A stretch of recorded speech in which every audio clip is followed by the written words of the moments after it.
ఈ లోటు పూడ్చలేనిది స్వర్గీయ మన్మోహన్ సింగ్ గారు, మన ప్రియతమ మాజీ ప్రధాని, గొప్ప ఆర్థికవేత్త,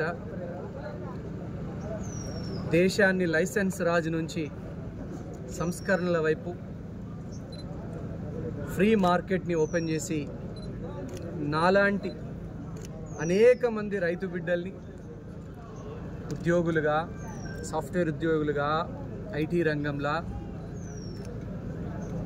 నిలదొక్కుకోవడానికి పునాది వేసినటువంటి ఒక గొప్ప మహనీయుడు మన్మోహన్ సింగ్ గారు నిన్న రాత్రి మరణించడం, వారికి కాంగ్రెస్ పార్టీ అభిమానులు, శ్రేణులు, నాయకుల తరఫున ఘనమైనటువంటి నివాళులు అర్పిస్తూ ఉన్నాం. వారి ఆత్మకు శాంతి చేకూర్చాలని మనస్ఫూర్తిగా ప్రార్థిస్తూ ఉన్నాం. ఎవరు అవునన్నా కాదన్నా 1991 ఆర్థిక మంత్రిగా, 91 నుంచి 96 మధ్యలో ఆర్థిక మంత్రిగా, అంతకుముందు రిజర్వ్ బ్యాంక్ గవర్నర్గా, ఆ తర్వాత 2004 నుంచి 14 వరకు ప్రధానమంత్రిగా గొప్ప సేవలు అందించినటువంటి మన్మోహన్ సింగ్ గారికి నిజంగా భారతదేశం, పేదలు, గరీబోళ్ళు, ఎస్సీ, ఎస్టీ, మైనారిటీ, బీసీలు అందరూ కూడా, మేమందరం కూడా రుణపడి ఉంటాం. వారి పవిత్ర ఆత్మకి శాంతి చేకూర్చాలని భగవంతుని ప్రార్థిస్తూ ఉన్నాం. అట్లనే మీ అందరికీ కూడా చాలామంది దీన్ని గుర్తించకపోవచ్చు, కానీ నాలాంటి రైతు బిడ్డలు ఈరోజు ఇండియాలో, అమెరికాలో, జపాన్ లాంటి దేశాలలో కూడా వ్యాపారం చేసే స్థాయికి వచ్చినామంటే గనక రైతు బిడ్డలం.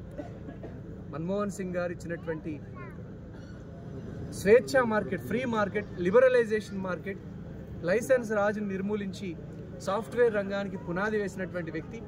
ఆయన వేసిన తర్వాతనే ఈరోజు ఇన్ఫోసిస్, విప్రో, టీసీఎస్ లాంటి కంపెనీలు పుట్టుకొచ్చినాయి.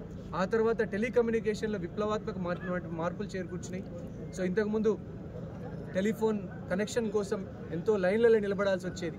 అట్లాంటిది టెలిఫోన్ కంపెనీ మన ఇంటి వద్దకు వచ్చే విధంగా చేసినటువంటి ఒక ఆర్థికవేత్త, గొప్ప ఆర్థికవేత్త మన్మోహన్ సింగ్ గారు. వారికి ఘనమైనటువంటి నివాళులు. కాంగ్రెస్ పార్టీ నాయకులు, శ్రేణులు, అభిమానులు ఈ 7 రోజులు కూడా సంతాప దినాలుగా ప్రకటించడమైనది. తప్పకుండా పార్టీ కార్యక్రమాలన్నీ రద్దు చేసుకొని కేవలం కార్యకర్తలందరూ కూడా మరొక్కసారి కాంగ్రెస్ పార్టీ అంటేనే గరీబోళ్ళ పార్టీ, ప్రజలకు సేవకి అంకితమైనటువంటి పార్టీని మరొక్కసారి ప్రజలకు పునరంకితం కావాలని ఈ సందర్భంగా తెలియజేస్తా ఉన్నాం.